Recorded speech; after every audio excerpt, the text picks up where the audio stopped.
성경 말씀은 시편 48편입니다.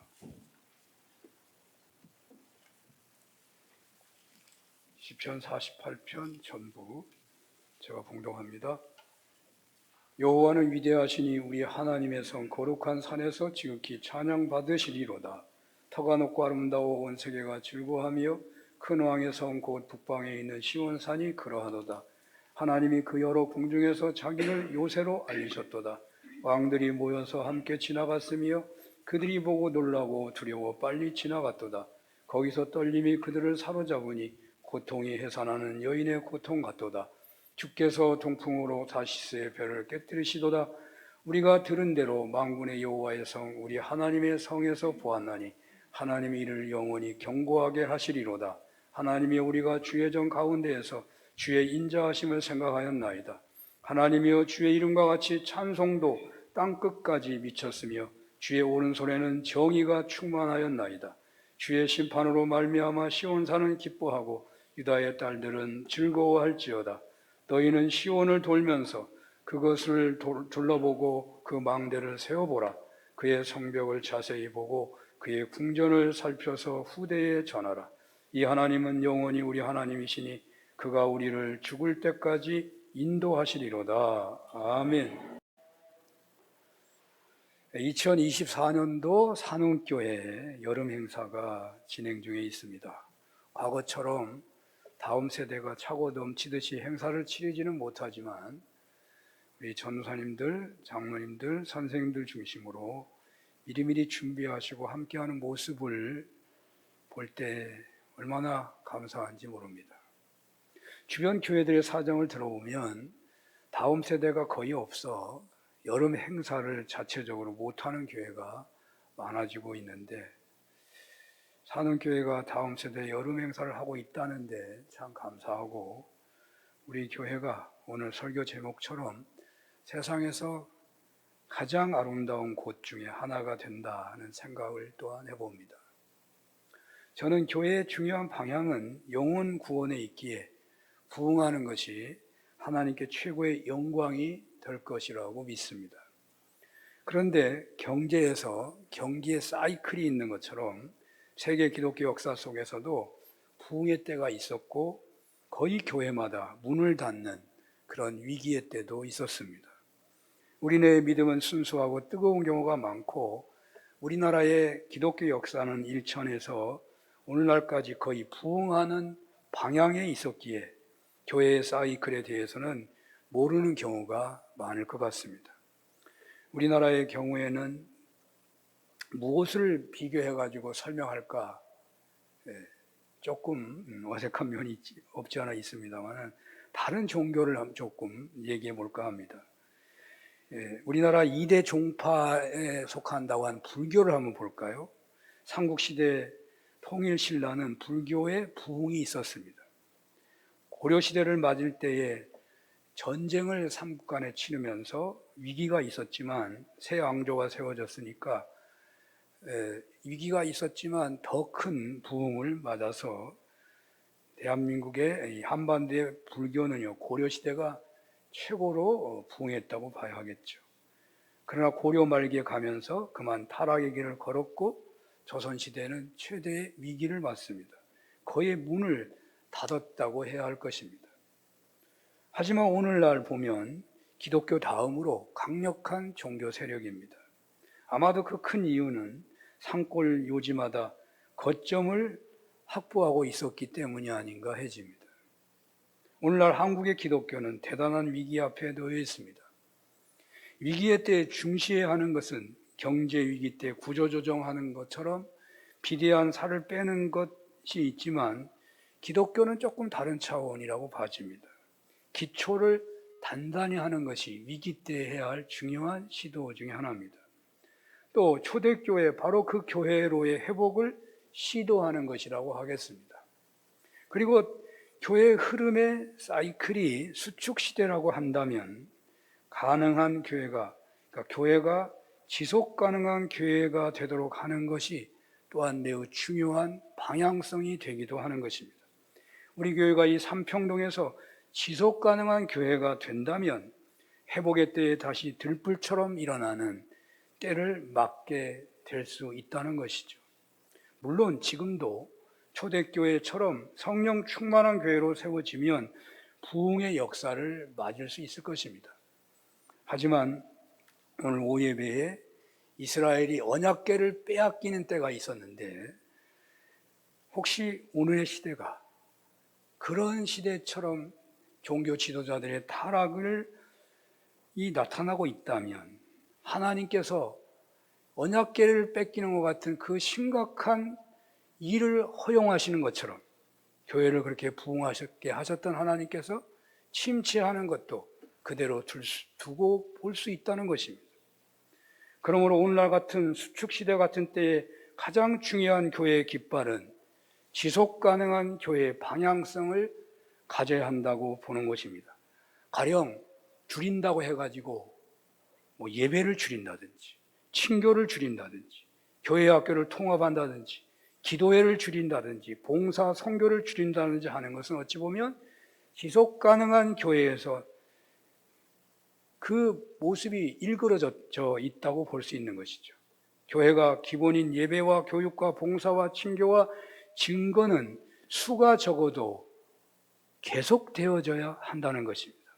기본적으로 이 기능만은 다 진행하고 유지하고 지켜가는 교회가 오늘날 아름다운 교회 중에 하나가 아닌가 하는 생각을 해봅니다.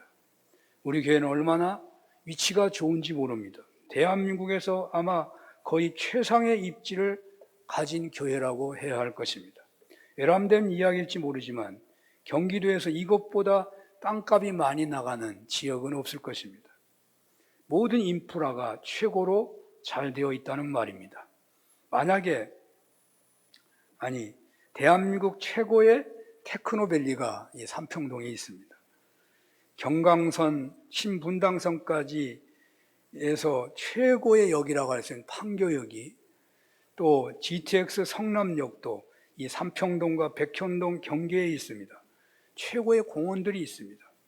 우리 교회는 바로 그 중심에 있는 교회입니다. 우리 교회가 지속 가능한 교회가 되면 언젠가 명동 성당이 유명했던 것처럼 이 지역의 상징적 교회로 우뚝 솟게 될 것이 분명합니다. 가끔 이웃에서 새벽 기도에 오시는 분들을 봅니다.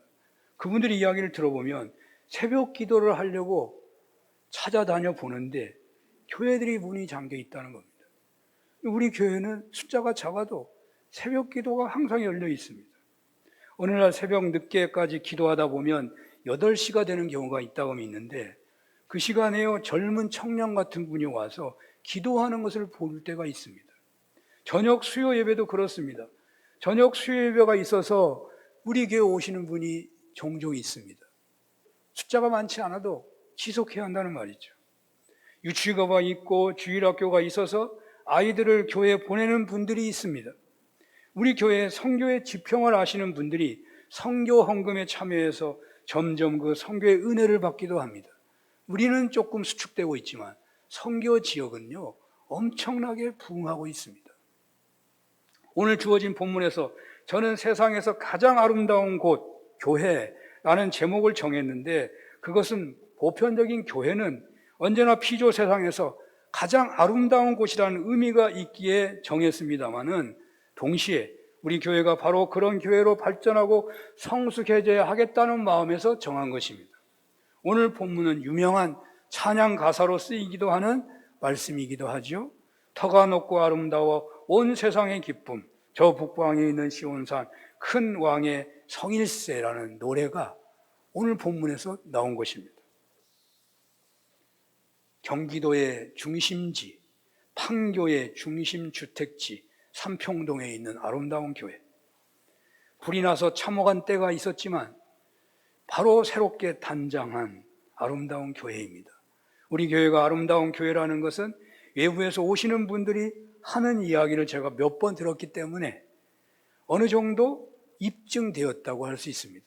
여러분은 계속 보고 계속 익숙해져서 무뎌질 수 있겠지만 어느 정도 객관적으로 아름다운 교회임이 분명합니다. 당회가 언제나 평화로운 성당회라고 할 만한 그런 당회가 모이고 있습니다. 아마도 공개당회를 할 만큼 투명하게 회의가 진행됩니다. 재직해도 점점 나아진다고 생각합니다. 봉사의 측면도 상당합니다. 그러나 이런 아름다움의 측면은 사실 그렇게 중요한 것은 아닙니다. 세상에서 어찌 보면 도토리 키재기에 불과할 것입니다. 진정 교회의 아름다움은 과연 어디에 있는 것이겠습니까? 1절, 2절을 읽어보겠습니다. 다 같이 읽어봅니다. 시작. 여호와는 위대하시니 우리 하나님의 성 거룩한 산에서 지극히 찬양 받으시리로다. 터가 높고 아름다운 온 세계가 즐거워하며 큰 왕의 성 곧 북방에 있는 시온산이 그러하도다. 아멘. 이 노래는 시온산을 하나님이 거하시는 권능의 자리라고 찬양하고 있습니다. 위대한 왕이신 하나님이 임재하시는 자리이므로 세상의 중심에 있는 산이 되고 또 가장 높은 산이라는 의미로 찬양하는 것입니다. 왜 이 산이 아름다운 것입니까? 하나님이 임재하시기 때문입니다. 왜 교회가 아름다운 것입니까?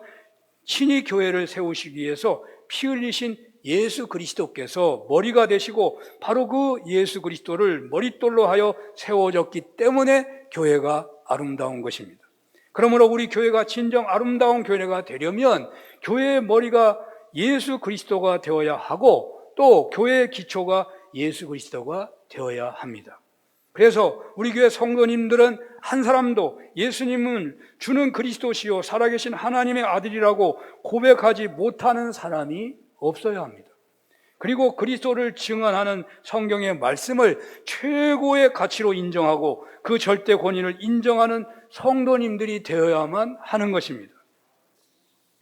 부부간에 아름답다 또는 부부간이 외모는 부부간이 인고 부부 같은데 더럽다라고 평가할 때 가장 중요한 기준이 뭐라고 생각하십니까?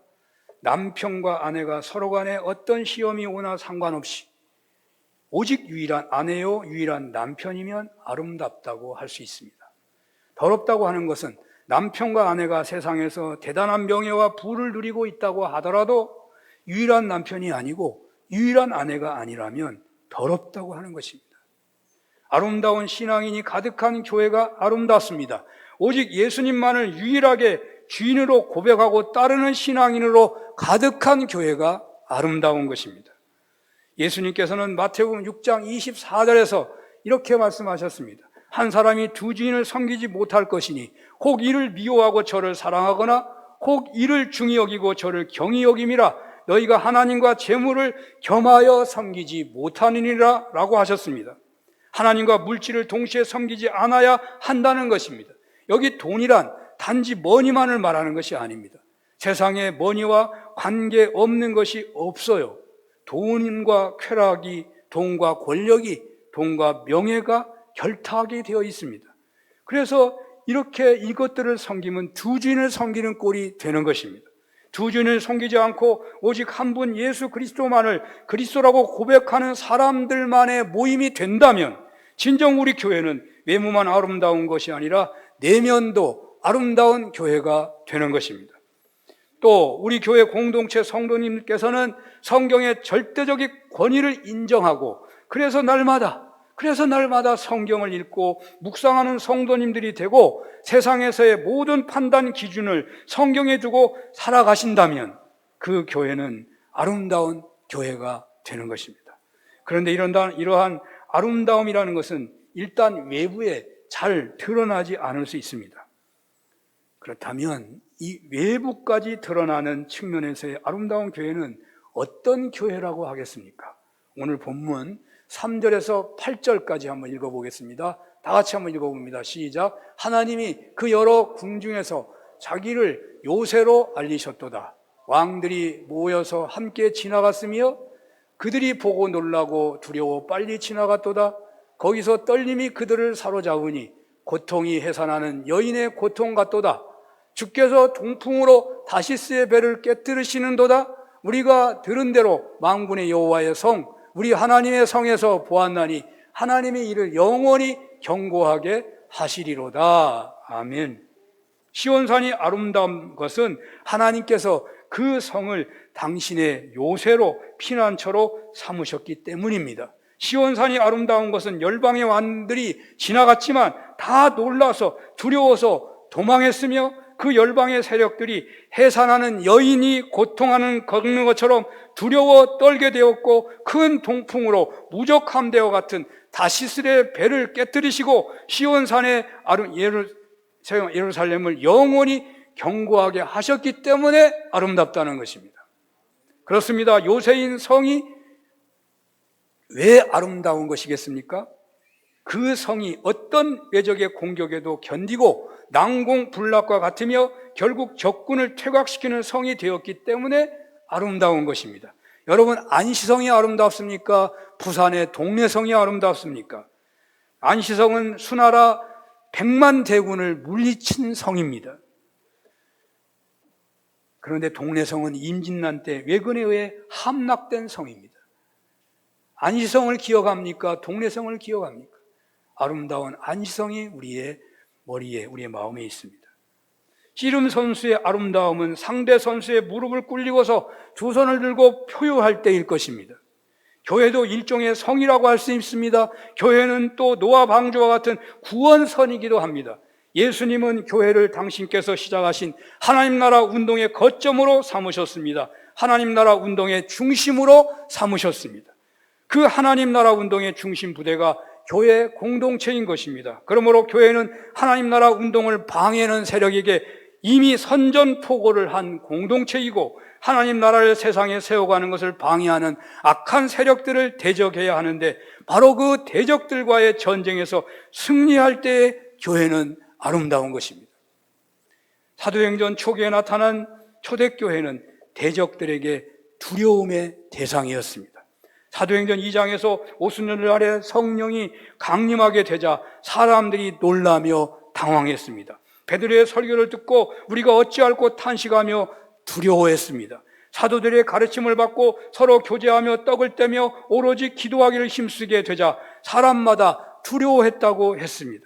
그리고 믿는 사람들이 다 함께 있어 물건을 서로 통용하고 또 재산과 소유를 팔아 각 사람의 필요에 따라 나눠주고 날마다 마음을 같이하여 성전에 모이기를 힘쓰고 집에서 떡을 떼며 기쁨과 순전한 마음으로 음식을 먹고 하나님을 찬미하게 되자 온 백성에게 칭송을 받았고 그리하여 하나님 나라가 급격하게 확장되어 갔다고 했습니다.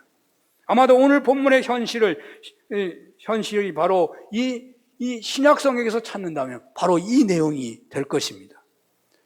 오늘 본문의 구약적 배경은요, 히스기야 왕 때에 사네립이 예루살렘을 포위하고 있다가 일시에 물러갔던 그때를 배경하고 있는 것입니다. 신약의 초대교회 역사는 성령 강림으로 사도들에 의해서 가르침을 받고 그래서 이 기사와 표적이 나타나고 믿는 사람들이 물건을 통용하고 재산의 필요를 따라 나눠주고 마음을 같이하여 모이기를 힘쓰고 떡을 떼며 기쁨으로 음식을 나누고 하나님을 찬미했다는 거예요. 그렇습니다. 교회당 건물이 웅장하고 무슨 상징성을 갖는 최고의 어떤 건축가가 설계하고 지었다고 하더라도 단지 외적인 아름다움이 될지 모르지만 진정 교회의 아름다움은 공동체의 아름다움에 있을 것입니다. 그 교회의 아름다움에는 진리에 대한 가르침이 있어야 되고 서로 물건을 통용하고 가난한 이들에게 필요한 것들이 공급되며 사랑의 친교가 있으며 날마다 모이기를 힘쓰고 기도에 전념하고 표적과 기적이 일어나며 구원받는 자가 날마다 더하며 하나님 나라 확장이 일어나는 교회가 아름답다는 거예요. 창립 50주년 신년을 앞두고 있는 우리 교회는 모델 교회는 이 초대교회를 닮아가야 하는 것입니다.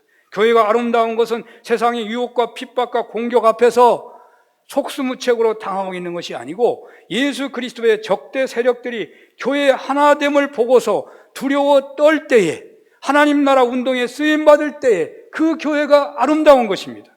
산흥교회가 이런 방향으로 성숙해져 가야 할 것입니다. 세 번째로 교회가 아름다운 것은요, 교회 안에서 하나님의 인자하심과 하나님의 정의가 충만할 때라고 할 수 있습니다. 오늘 9절에서 10절을 한번 볼까요?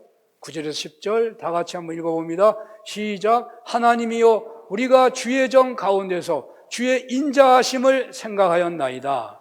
하나님이여 주의 이름과 같이 찬송도 땅끝까지 미쳤으며 주의 오른손에는 정의가 충만하였나이다. 아멘.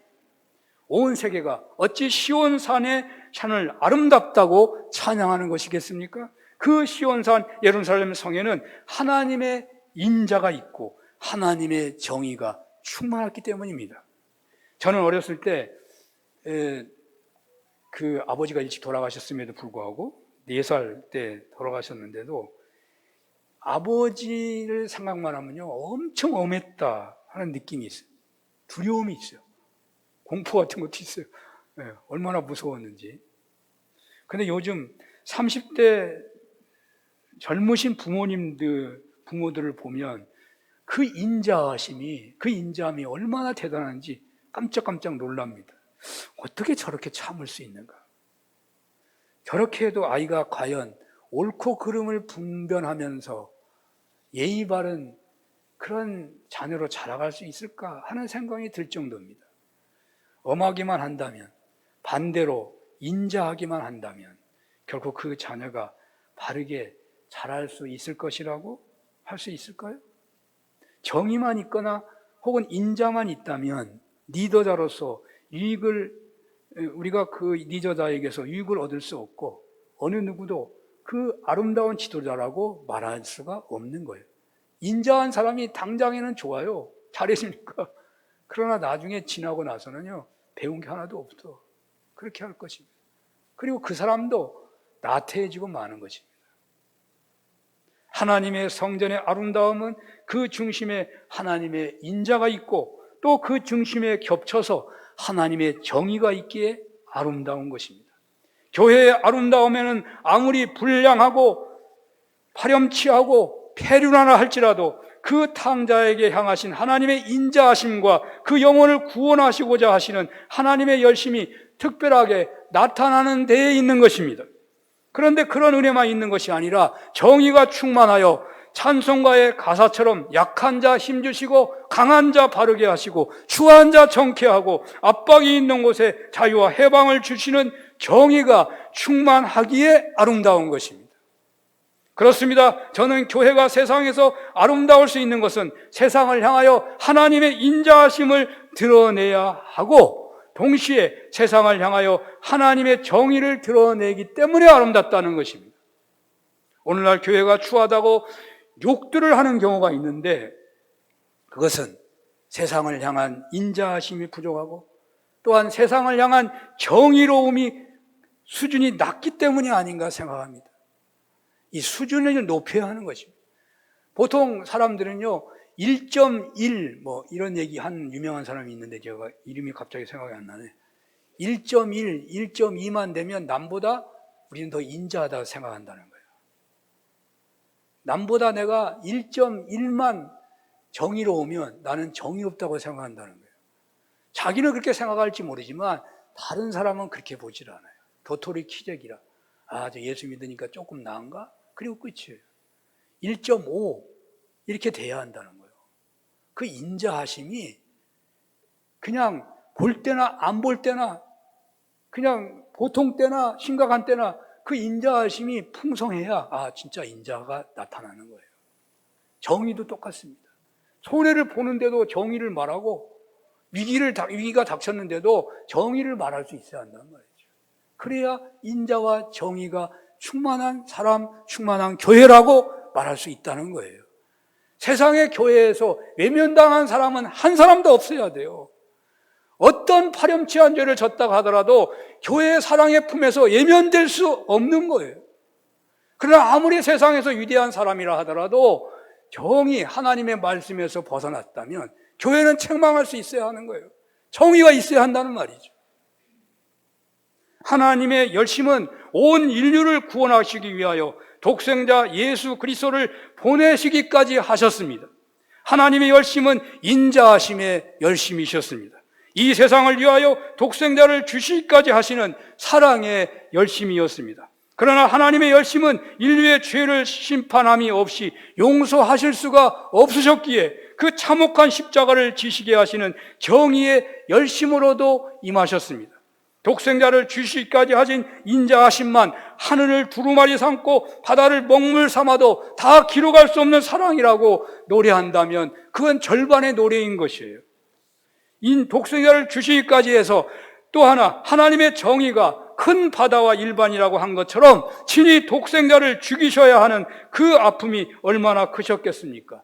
우리의 죄 때문에 독생자가 십자가에서 죽으시도록 엘리 라마 사박다니라고 외쳐도 그냥 죽으셔야만 했던 것은, 그냥 죽게 하셔야만 했던 것은 하나님의 정의가 얼마나 대단하신가를 보여주는 것입니다.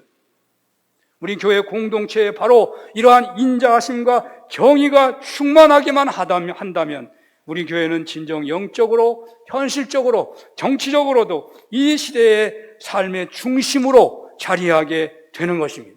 희년을 눈앞에 두고 있는 산원교회에 바로 그 꿈을 꾸시고 바로 그런 교회를 세워나가는데 함께하는 은혜가 있으시기를 축원합니다.